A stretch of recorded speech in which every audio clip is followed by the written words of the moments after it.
Hi there, Bob. What's on your mind?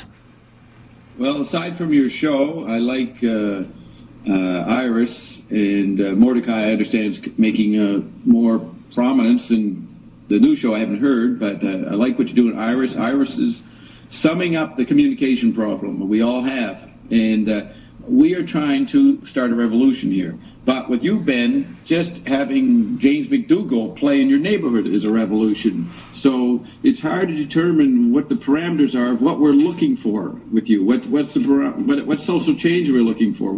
Are we just trying to get rid of cash? What is the point of your part of my revolution?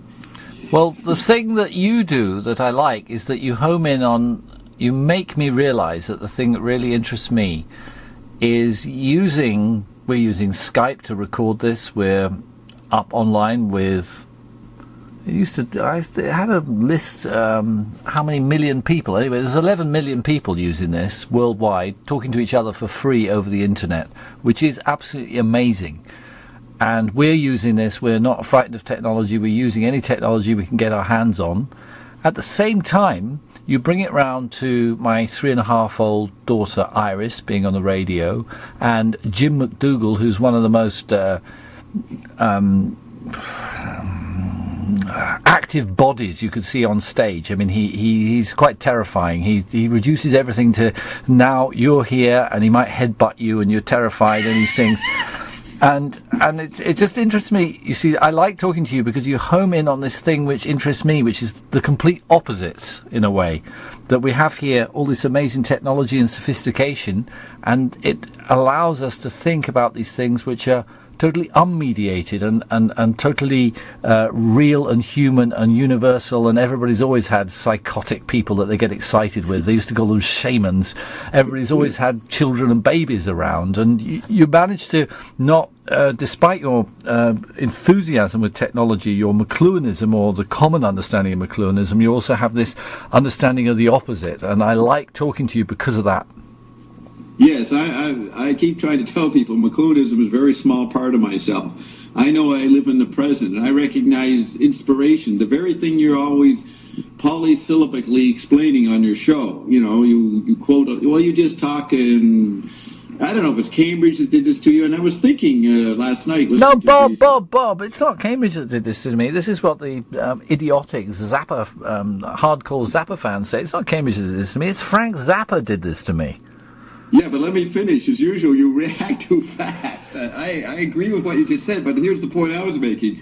I was thinking that the way the intellectual part of your thinking and I agree with a lot of what you say, and I was thinking, well, maybe it's because I was influenced by McLuhan, who's a Cambridge product, and I was just thinking about what went on in Cambridge, because they were apparently not Oxfordian. They were different from Oxford.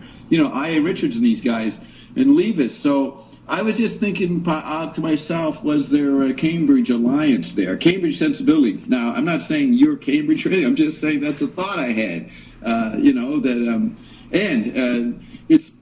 It's like maybe the Oxford is the geniuses and Cambridge is the sub-geniuses. The Oxford is Kurt Cobain and Cambridge is the Jim McDougall. I don't know what it is for those two universities in British culture.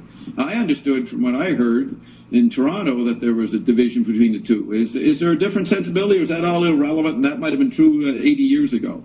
Yeah, at Oxford they're the geniuses. At Cambridge they're the plodders through the archive. And that's what you are. That is definitely what you are, and I could be accused of that. And somehow less plugged into the establishment. There seems to be a quick transmission belt from success at Oxford University through to big positions in journalism and politics. In Cambridge, it's there always seems to be some sort of problem, that there's a kind of arcane knowledge that needs to be curated properly. I mean, I find all this actually quite irritating, and Zappa was useful for me for kind of smashing it up in my own mind. But these are things everybody has a different opinion on. Right.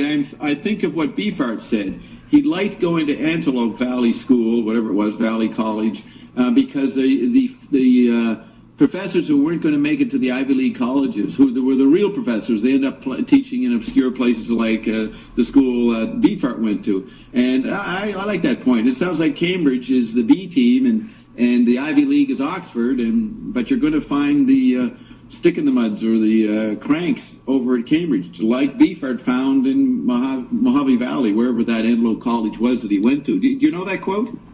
Yeah. Okay, so anyways, and it probably has nothing to do with Cambridge, but what? If we could You understand. You see, you quote the new Prynne book and all that, and then you go into great music, which for me redeems you, and then you go into some bad music, irritating music, and then you put Iris back on, and then you rant about some Pomo critic. I mean, this is very good work, Ben. It is a revolutionary thing you're doing, but are we looking for anybody else to get on our frequency? Absolutely, and it's my desire to do that means I'm having these dialogues with you. By the way, Bob, it's extremely nice to hear you being nice about my radio programs on this radio program, but I keep feeling it must be slightly irritating to the listener because they're not listening to my other program, so hearing us discuss that program must be slightly annoying. Well, that's part of us being difficult to be aligned with and get on a frequency. Everything we talk about, no one knows anything about. There's not one thing we talk about. McLuhan, Marx, the way you do it, Zappa, Beefheart, they're not really a part of the culture anymore, or they're not something. They're obscure. Only old people like Gamma know what we're referring to. If we didn't have Gamma, we wouldn't have any reference point, probably. But right? it was a great populist gambit for you to start juggling around differences between Oxford University and Cambridge University. I mean, they have a famous boat race in London, which everybody knows about. So differences between Oxford and Cambridge is a real populist topic. And the problem with that populist topic is in pretending you understand this great division between the two most famous knowledge edifices of the British Isles, is that it obscures what really we have in common, which is that we've both thought about early 20th century modernism. Marshall McLuhan's, one of his early publications is called Counterblast. He comes out of reading Wyndham Lewis, who was in opposition to James Joyce, but in creative opposition to James Joyce. These people, these disputes that happened at the early part of the 20th century have been forgotten by most media commentators. They're absolutely forgotten, and this is one reason I had to leave The Wire, the magazine The Wire that I used to be a music journalist for, is because it has franchised what they call the avant-garde to sell it to a new generation of people who are solvent, and none of the people editing the magazine or in control of its ideas knew anything about Wyndham Lewis and James Joyce. In other words, they knew nothing about the people who pioneered the actual avant-garde of the 20th century. And that's why I think we can talk. It's not an Oxford-Cambridge thing. It's about knowing about what that explosive movement was at the beginning of the 20th century that swept away all the Victorian sentimentality and all the old rubbish and wanted to do something completely new. And we start from there and then grapple with all the things that happened afterwards. And I think that's why we can communicate. Right, because Scott Norris, my friend who tapes my interviews I do, we do all kinds of stuff. He's a great fan of Zappa. When I told him I was talking to you, he had heard of the book, but he hadn't read Negative Dialectics. And when I told him, because he's heard nothing but Lewis and Joyce from me, when I told him that Ben begins with Lewis and Joyce, he was in absolute shock. He said, "What do you mean? I mean, nobody knows about that, Bob." I said, "Well, Ben does." Yeah. Well, absolutely, but on the other hand, it's a bit obvious, isn't it? I mean, what did Frank Zappa keep doing? What he kept doing is releasing pop records, which were marketed in a pop circumstance, and he always had a quote from some weird guy called Edgard Varese saying the present-day composer refuses to die. Now, if you're interested in what Zappa did, it seemed to me a bit obvious to say, well, who is this guy, and where's he come from, and what went on? And if you pursue Edgard Varese, want to find out his problems with getting his music played, you're it's an entree, it's an entry point into the 1920s, the 1930s, all the divisions that were happening, breaking up, opening up European culture. That's exactly where Varese was. So for me, and the other thing is Zappa's immediate understanding of Dada, that he immediately understood 1920s revolutionary modernism in Europe, him and Captain Beefheart. How did they find that out? It's something I'm still studying and trying to imagine, how these high school kids in California, in a completely different system, should immediately have such sympathy with a revolutionary art movement that most of the people they're at school with would never have heard of. No, again, we're totally matching here, because that's what I've pondered for many decades, and I've occasionally brought up with Frank. And, it is in the Bob Marshall interview with Zappa where I asked him about the symbolists now, and he says, "I never heard of those guys." He didn't know what I was talking about. And, but in the real Frank Zappa book, he says he was very enthusiastic when he discovered Dada, because he found here were people who thought just like himself. I love the way that he liked them, but he wasn't going to say he learned anything from them. And there was also a nice short name for it. And so, he could see the point straight away. The question is when did he discover that? He doesn't tell us in the biography. That's the interesting point. Yeah, we do know that I think they were both very influenced by a Dali exhibition, Salvador Dali, in LA, which had a car in it raining from the inside. And this became the name of a song in Troutmouse Replica. So, I am aware that they were aware of Dali, explicitly. When was that exhibit? In 1968? I don't know. I haven't done the research to sort that out. Okay, I have 2 points to make, and I'm going to eventually get to them. The first one is, it's in Newsweek in late '69. There's a review of Beefheart. He's getting mainstream coverage, and they talk about, I think they title it, probably in someone's archive, some Zappologist, they title it "Dada in Rock." And it has a picture of Beefheart, probably from the Troutmouse Replica cover, and it talks about Zappa and Beefheart, but Newsweek called them Dada in Rock. I used to think later, that's where Frank found out he was Dada. Newsweek, the scholar at Newsweek named it, and Frank had to find out what the hell the reviewer was talking about. That's my fantasy. I think that's very likely, and some people feel that kind of, the fact that Zappa didn't already know that is a slight on him. But for me, it's completely the other way about. That I think that when artists find similar things, if they haven't heard of each other and they produce similar things, it proves the truth of the art. And this is where I get interested. And in fact, the whole method of the Negative Dialectics of Poodle play, my absurd name for how I analyze culture, is in homing in on coincidences.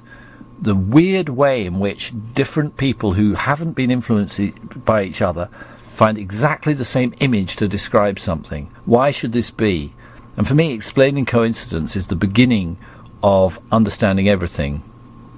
Exactly, and I got a lot to say about that, but I'm not going to get distracted. Just let's remember, I heard Gail Zappa on maybe WBAI a few days after Zappa died. I think it was Dave Marsh interviewing her, and she pointed out how Frank noticed the synchronicities in his life with things going out there in the world, and that is where the concept of anachrony comes in. So Frank was working with coincidence, definitely, and that's the common theme. I like what you say on the last show, March 4th. You say, if the artist doesn't deal with everything, he's not even beginning. You have to deal with everything. That's how you begin. Now, the next point, let me just go on for a minute or so. The next point is that when, of course, I've supposedly talked to Frank through the medium Michael Blake Reed when he channeled the Evergreens, and the Evergreens brought Zappa in, and I spoke to Frank. Could I just explain to anyone listening that this means Bob has spoken to Frank Zappa after he's dead? It's a conversation with the dead Frank Zappa that Bob is using a medium who's used by the Secret Service in America, and very expensive. You have to pay him amounts of dollars to have an audience, and what I've heard of it, he seems to do a lot of of getting the person asking the questions to really reveal everything, but it's a method of revealing things about what Frank Zappa is. And before you just decide that Bob is a lunatic for believing you can talk to somebody beyond the grave, you have to actually evaluate the insights he gains that way. And I evaluate the insights. I don't worry about is it true, is it not true. All I'm interested in is it perceptive. And I find all the things that Frank says beyond the grave to Bob very very interesting and very apt. So that's why I haven't decided Bob's a lunatic and refuse to talk to him. Yeah, great. So Michael Blake Reed, he'd be unconscious for an hour, and the Evergreens, I would talk to the Evergreens, and they could bring anybody in. So an entity claiming Frank Zappa, it could be just a marvelous astral simulation. It may not have been the Frank Zappa that died. I don't know what it was, but he certainly knew, the entity certainly knew everything about Frank's life. And Nigel Lennon was very impressed when she's one of the few people who's heard the audio tape of it. But anyways, Michael Blake Reed, when he comes out of trance after an hour, he gives his impressions because he's dreaming that on the topics. His brain is just reacting, on the neurological level.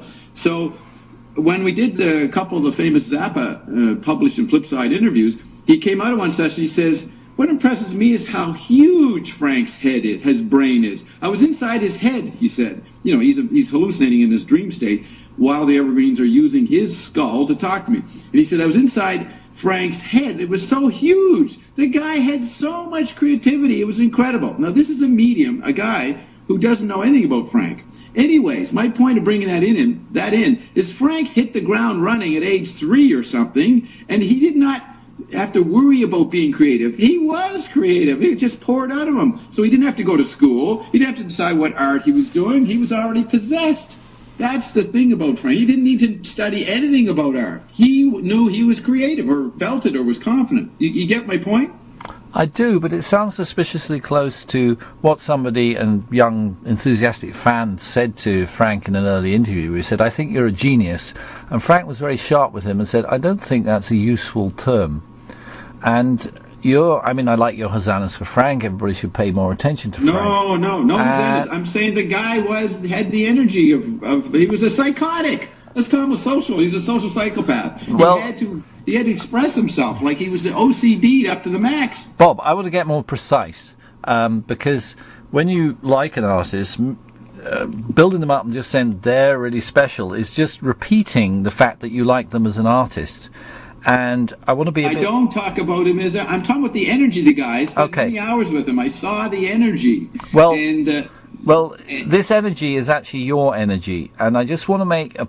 Can I just tell you something about a German artist who did a cartoon book about his fascination with Zappa? His name is Andreas Rausch, and he did a fascinating cartoon book about Frank Zappa and all the things it makes go in his head. And one of the themes he took up is the gas mask, which Frank used to play with.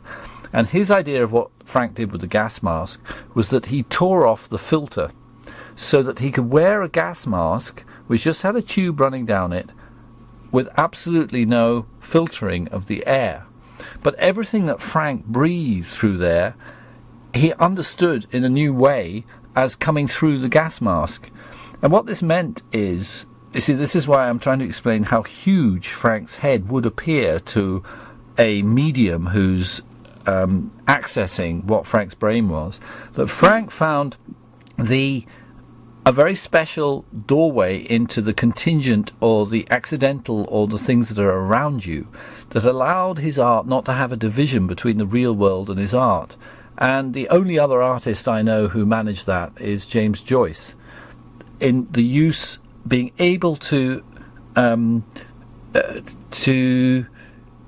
create a relationship with external reality so that the obsessed enthusiast for your art cannot anymore tell the difference between where the art stops and reality begins.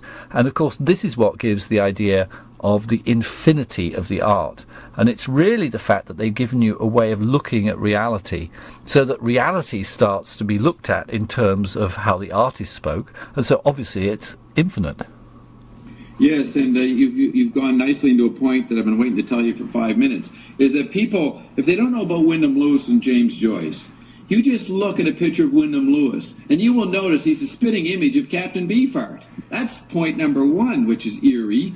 And then if you look at Frank's thin face, he doesn't look like James Joyce, but he gives off the same vibe. There's something about Frank is to Joyce as Beefheart is to Wyndham Lewis. And we know there was this ongoing competition and collaboration between Beefheart and Zappa, and they replayed somehow. They picked up the meme that was going on between Joyce and Lewis. You're talking about the twins, the oppositions of really great friendships or really great creative partnerships, and it's something I when I first freaked out from being a student, became a punk rocker and decided to do abstract collages all over my flat, that I tried to work on. And what I thought was the opposition between the methods of John Coltrane and Ornette Coleman are the same as Lewis versus Joyce. It's the same as Beefheart versus Zappa. It's the same as Theodore Adorno versus Walter Benjamin. That all the people I really love have an opposite who I love almost as much, and they kind of revolve around each other like a star around a negative star, so everything flashes.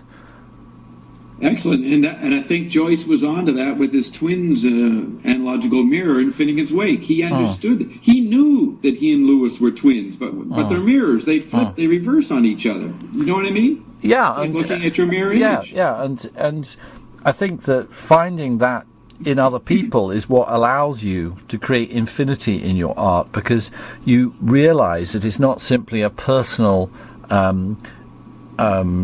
pursuit of your will to power, that the way people understand art in this society is modelled on how people behave in this society. And in this society, the idea of competition and the will to power is the dominant model. That's what everybody's about. Now, the thing we're talking about, for me, is a vision of a different way of organising everything, which has in it an understanding of what your relationship to your opposite is. And so it's proper dialectics. Yeah, that's good. I think I had a list a few years ago, a picture from some article, and it laid out the twins all through art history. I don't know, David versus somebody, Raphael versus somebody. You know, it was pretty interesting. And so McLuhan sees that media environments mime that. So he would analyze Watergate as a battle between television and the newspaper for the advertising dollar. And he saw media environments as people. And he thinks that that's what Joyce was doing. And he can find quotes in Finnegan's Wake showing that. Now, how does that insight, whether it's real or not, how does that relate to our revolution? Because you said we want to reorient things, reorient the social organization, but technologies and Skype are doing it for us. So where does the human body input, what are we looking for? I mean, I'm quite happy with everything, but, you know, if I turn on the TV, I could be depressed at some particular content, but they just emphasize bad news so they can sell the good news. What's the good news? The ads. And the ads upset people, so because nobody wants to realize they don't have something, and therefore it flips into the bad news is good news in its effect because people feel they're surviving everything. So there's a dialectic right there between good news and bad news, or what's the good revolution, what's the bad revolution. Technology obviously is revolution. Marx knew that, and Joyce and McLuhan refined it. And how do we apply that to our revolution, and what revolution are Jim and I doing? That brings in, you and I are twins in a lot of ways. I mean, when I read your book, I said, geez, this guy is thinking the same stuff I do. Where did he come from? You know? And then I decided you were a collective. That's what I write in Up the Orphanity. The Ben Watson Collective, because I saw you quoted from all these other Zappa heads, and you were just like the talking head on the news show. You just get, you know, the PR person for a collective. And when you said that, I remember thinking, oh, if only. And but it stimulated me to try and make that happen, which is this connection between people I call the esemplasm, the idea of bringing everything into one. And that's what I've been pursuing, stimulated by your fantasy that I was a collective. I'm trying to make that true, because simply pursuing one's own ideas versus everybody else is limited and boring, and not this idea of infinity that we've established exists in Zappa's head, and I've asserted James Joyce can do as well, should be available for absolutely everybody. And I think that infinity is the revolution we're talking about. That's right. That's a good point. We're trying, anybody who joins in and hears this, that we're not trying to beat them over with a concept. What we're talking about, they can understand if we find out what their terms of reference are and then adapt it to what we're saying. We're actually trying to match. We're trying to say, look, don't worry that you didn't make it to university or everybody on your union hates you or you're a corporate executive in jail like Madoff will be. Don't worry about that. We understand why you got there. But try to understand what we can know now. And something like that. Something like that is what motivates me.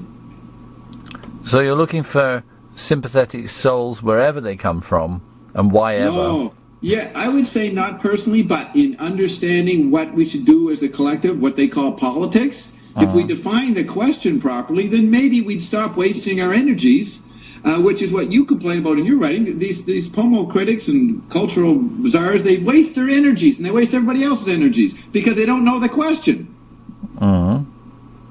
Yeah. And so I am trying to find the question, and maybe you can't even say it verbally, but I seem to, in your show, you present a question. You have a young brain, Iris, on there, being molded by the environment. And then you have your preferences and whether you should impose them on her. And she resists anyways. It sounds like impossible. Iris is never going to take anything from you. But she is learning how to be a DJ.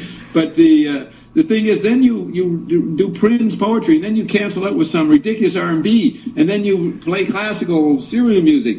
This is appropriate. You are a quadrophenic, Ben, which is schizophrenia squared. And all it is really is Frank Zappa in practice. You'll find, if you can find radio shows by Michael H. Tenser, you'll find an extremely similar procedure. Michael H. Tenser first got in touch with me by sending me his radio shows. He called it Ear Liberation Front, and they were on college radio in New York. And maybe it was a bit cooler and less chaotic than the shows that I end up with. I don't really like the chaos. It's more product of lack of time and problems I'm having, although I sort of try and ride it. They were quite cool, but what he was interested in was segues. His whole point was that real music listening has to set something up and then change it. So that the whole idea of the iPod, of downloading the specific track and not being interested in the context in which it is, or not knowing the context in which it is an atomization which is destroying proper listening. And so what he would do is simply set up listening to a long stretch of, it could be Brahms, and suddenly throwing you into some pygmies chanting, whatever it was.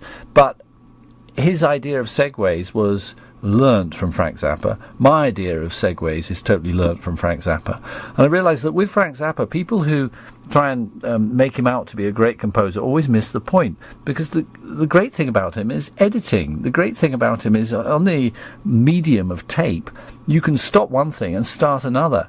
And that if you just say, oh, he's a writer of great songs, I love this song works, and you try and cut it out of its context, I think you miss the whole argument, and you can't learn from it. You can try and write songs like that, you'll never get anywhere. Whereas if you learn from the editing, I think that you can emulate that in other fields. And I'd say Matt Groening and The Simpsons is a perfect example of something that's learned from the editing point of view, from the segues, from the shocks, from the surprises, from the changes, and able to suddenly produce something which is done, I think, probably the only mass media entity over the last 10 years, which I enjoy, from a purely personal point of view, but I think you could make all sorts of arguments for it having a good effect in other ways. Yes, I disagree in this way. McLuhan pointed out that to do art today in the 20th century, you have to do collage. And he wasn't pro-collage. He was explaining why people felt that was the only way to do it.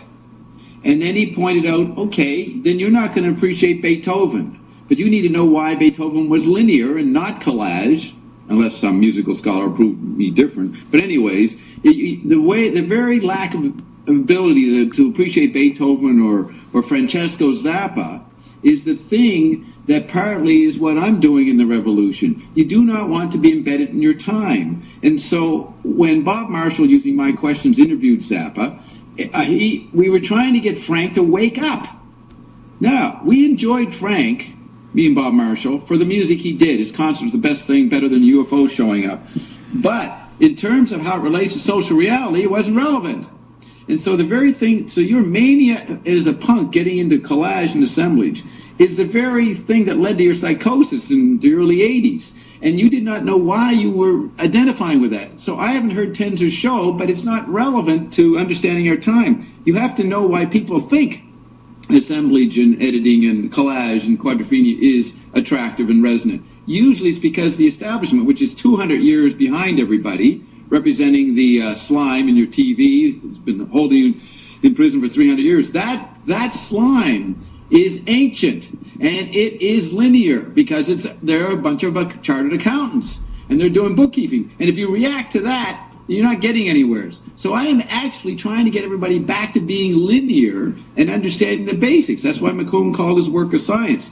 Now, I'm not doing that in the normal way. I'm not, a college professor or even the head of the CIA and demanding people to get in order and get in line, right? I'm not talking about that. But that is my response to your celebration.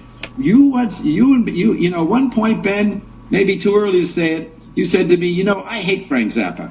And I turned around and I shook your hand. I said, good, now we're getting somewheres. Okay? And we never got past that point of recognition. But the thing is that Frank didn't get it. He didn't understand the present, even though he was the best expression of the present. And then the argument is, well, the artist can't understand the present. And thank Bob that they doesn't understand it. If you understood it, you wouldn't produce anything. So, respond, please, Ben, to my little rant there. I'm glad you let me go on. Well, you did complain off recording a couple of weeks ago that I didn't ever let you finish, so I was really trying to let you finish there. I really enjoyed your impassioned polemic there against what I'd call postmodern collage, and the idea that if you mix everything up and make it all bit of this and bit of that, you're somehow ultra-modern, and the idea that the fragmentary is in itself revolutionary, and that the breaking linear logic is if you can be non-linear, you're immediately with the angels and with the new sexuality and so on. I love what you were saying, but the particular object that we're talking about, unfortunately, is not a common object between us, so I need to explain a bit more about why I like Michael's shows. He wasn't doing the usual cut up at random mess up at all. He was drawing attention to what the inner construction of each of the pieces were by carefully arranging one piece after another. He didn't break the integrity of any of the pieces.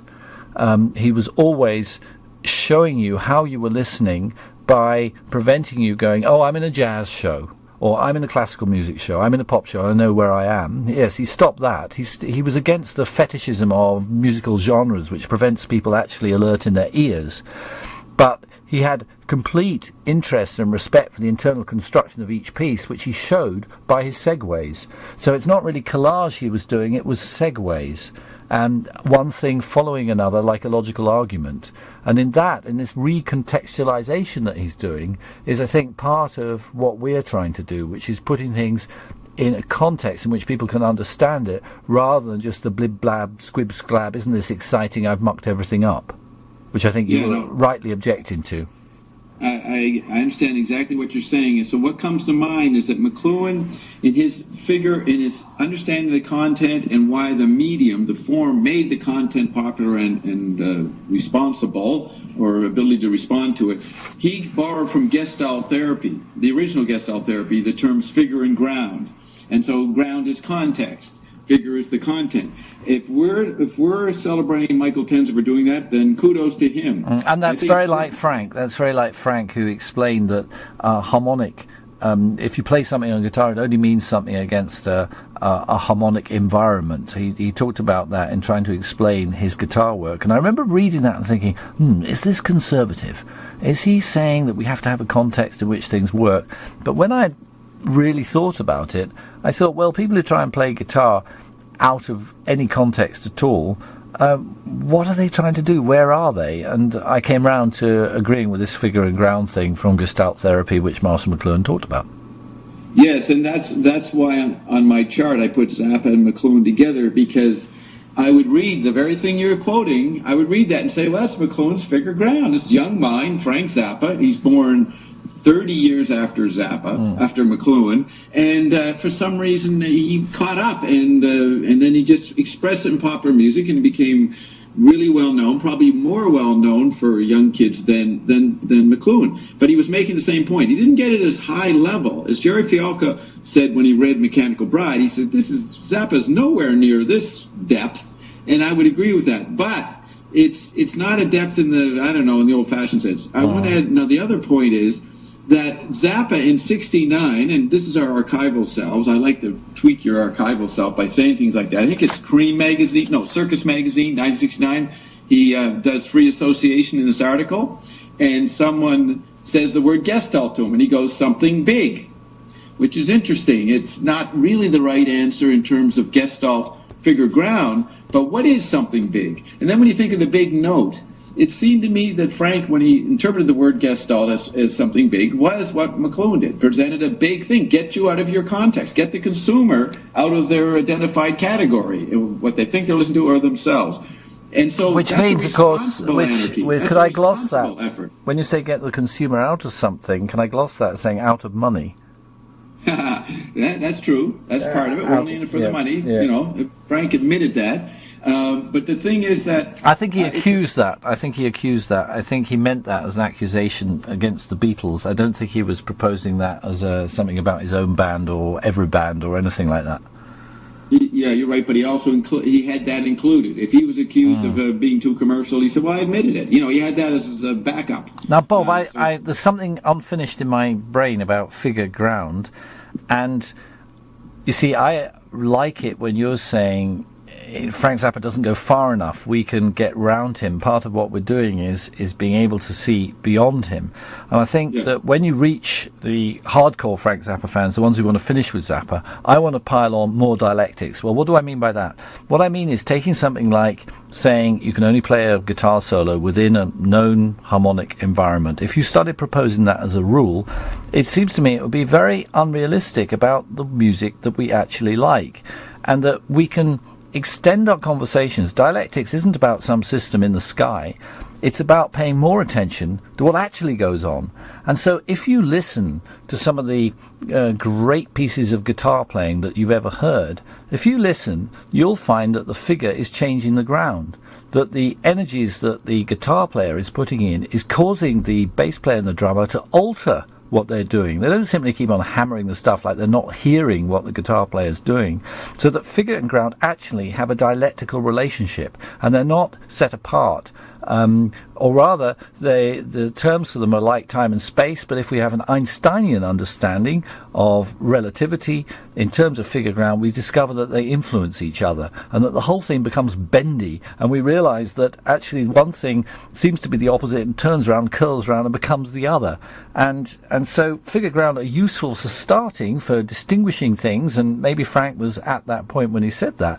But when you actually understand a piece of exciting guitar playing, you've got to understand how the ground is being affected and totally changed, and becomes sometimes the figure itself. Exactly. I think of McLuhan when he did a book called From Cliché to Archetype, and then he says in another book, he goes, well, you go from cliché to archetype or in reverse. And that's exactly what you learn from Finnegan's Wake. You learn that from Zappa. You learn the dialectical thing. And figure ground, it's literate minds that began to see perspective, according to McLuhan's theory, that print enhanced the eye and the vanishing point. To see figure ground is basically a literate bias. But the acoustic and tactile media make us realize that figure ground is not a figure in a context. It is a fluid, liquid, dialectical something, interplay or tactility. That is what we mean by figure ground. It's not the literate version of there's this and it fits over here, everything proper in its right place. That's not what. In other words, I'm saying the same thing you just said, in my terms, right? Yeah, well, this is the idea of our conversations. And I would go back to the Cambridge thing. The key for me of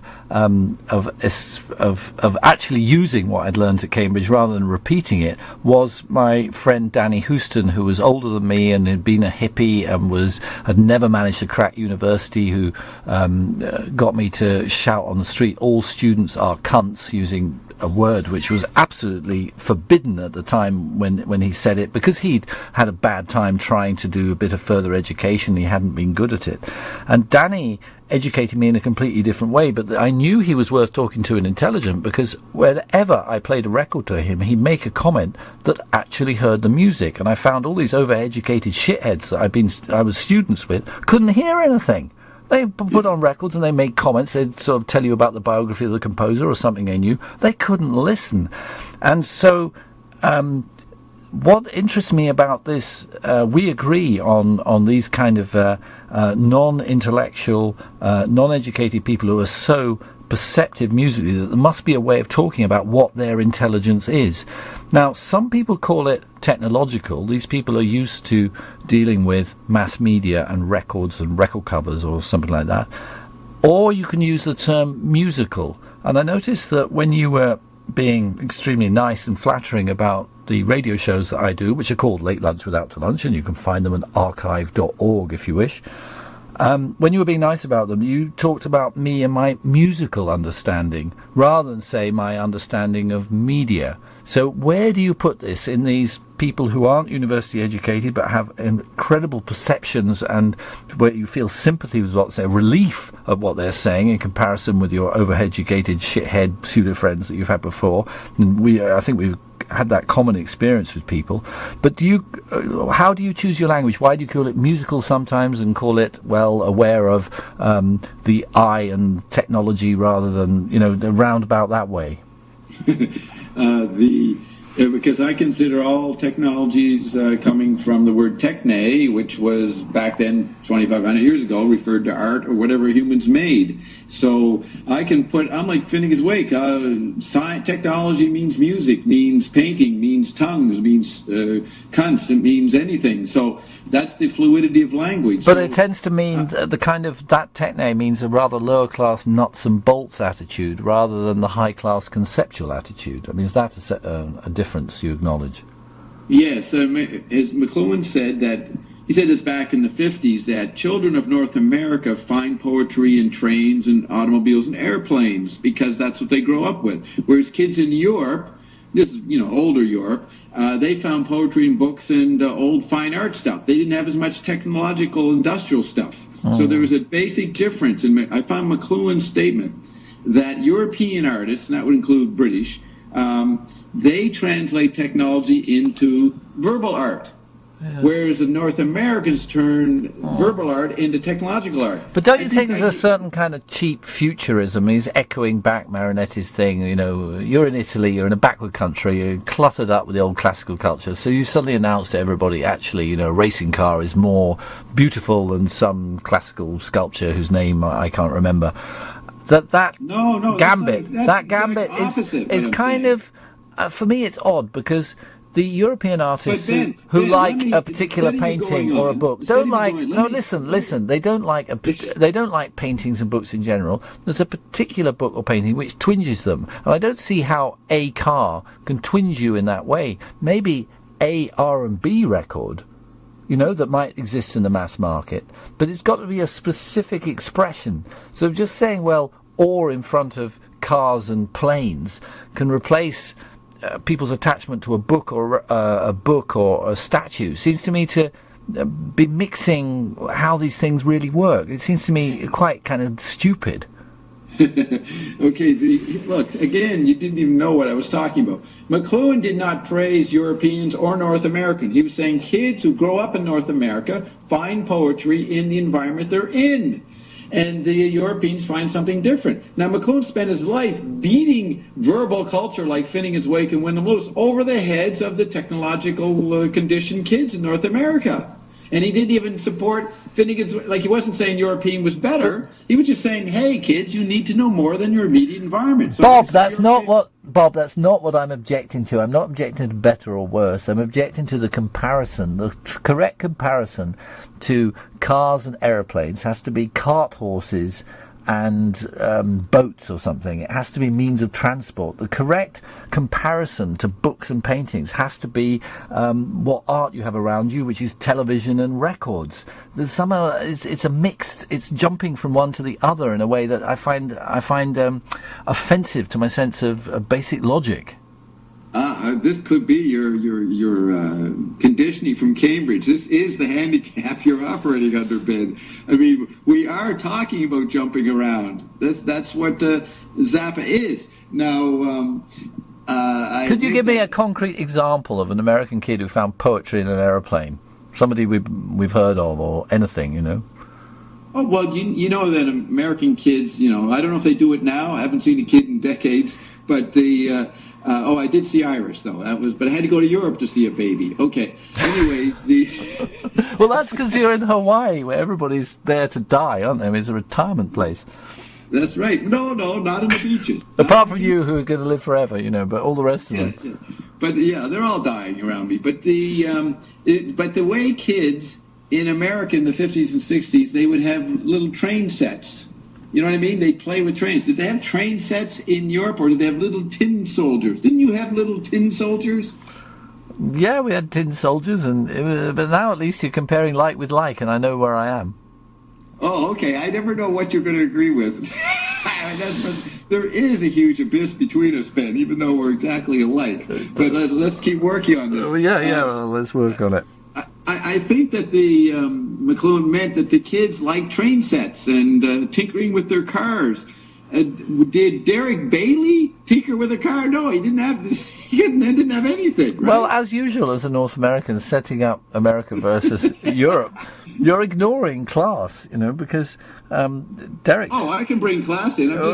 That's another issue, but it does relate. But I'll bring in class. You see, that's the yawning gulf which separates Derek from culture as we know it, which is he grew up with the idea that he had to go work down the mines or go up telegraph poles, and he hated that idea.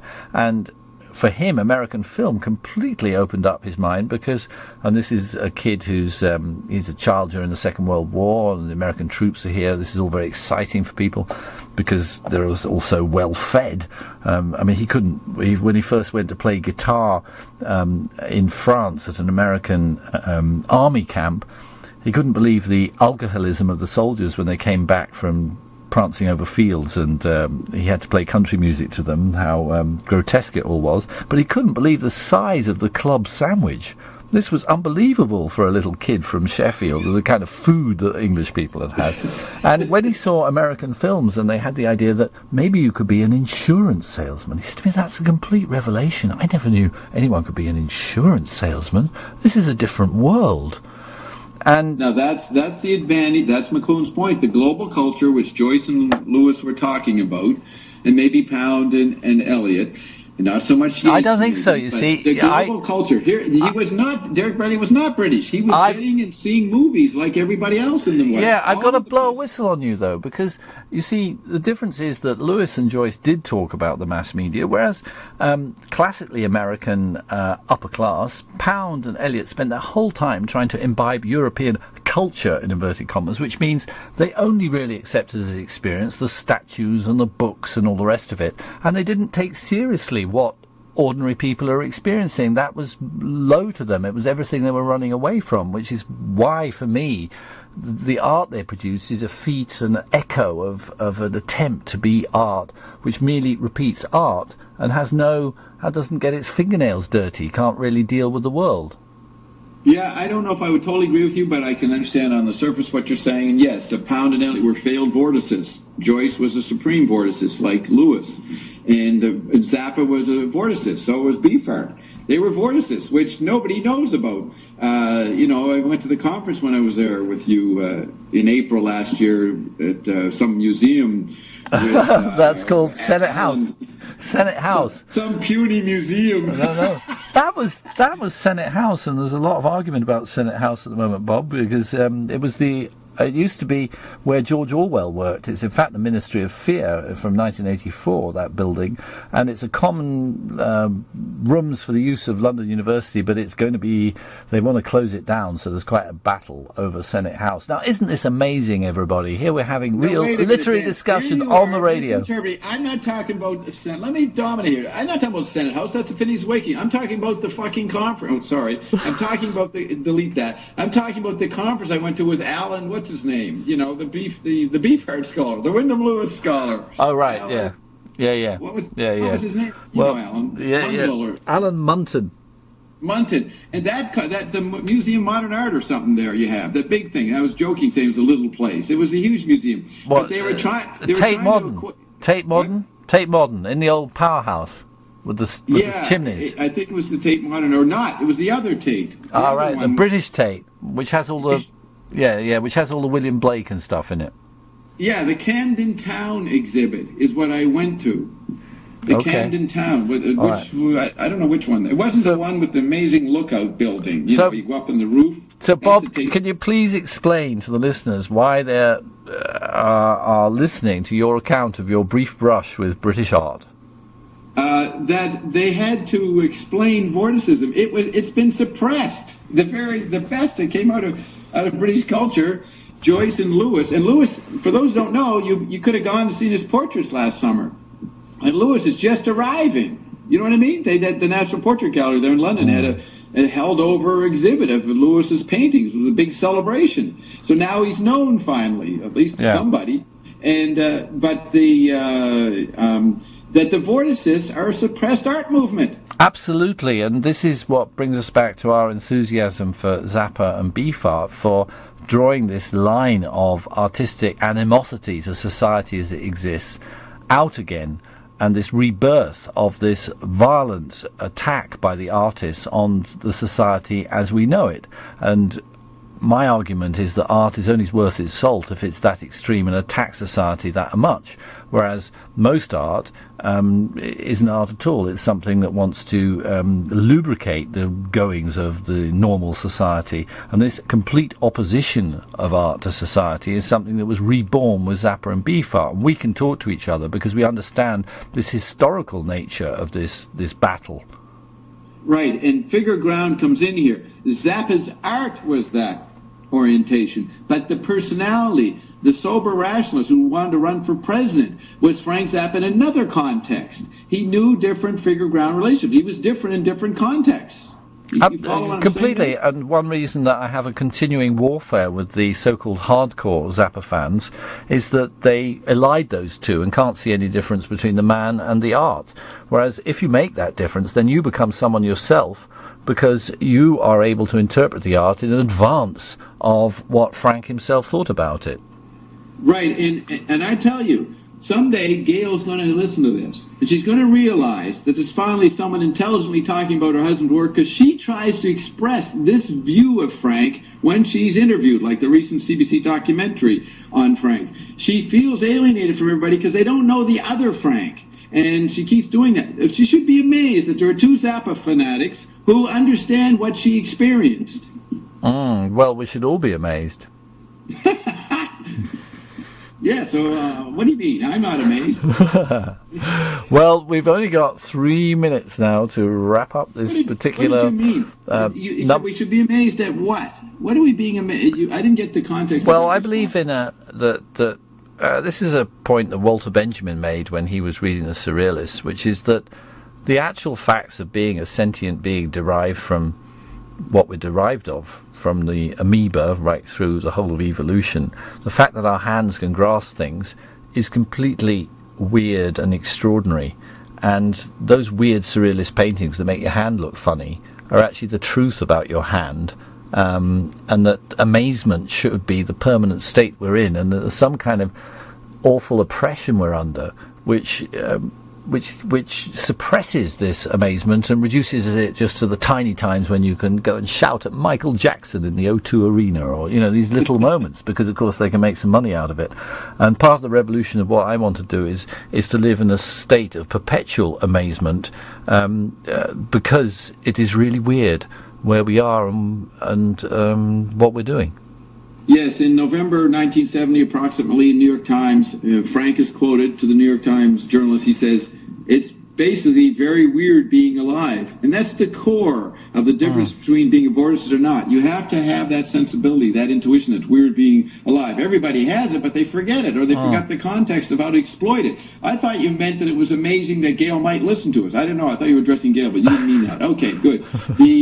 Here's the thing. It is also not weird to be alive. You can actually understand what it is. So again, the ambivalence, the ambiguity, the tactile systole diastole of the dialectic is what's always happening in our doubleness. That's why we're twins. Because weirdness is the beginning of understanding. Unless it's weird, you're not going to think about it. But thinking about it may render it something else, but probably even more weird. That's a good point. Very good point. I'm the timekeeper here because I'm the person behaving as recording engineer onto Audio Hijack Pro, which is a mechanism, a cheap thing you can download which records your stuff, which I'd recommend to everyone. And this is the end of the fourth conversation between Bob Dobbs and Ben Watson, and it was held on the 11th of March 2009, and this was number 4. See you again next week, Bob. Okay, Ben.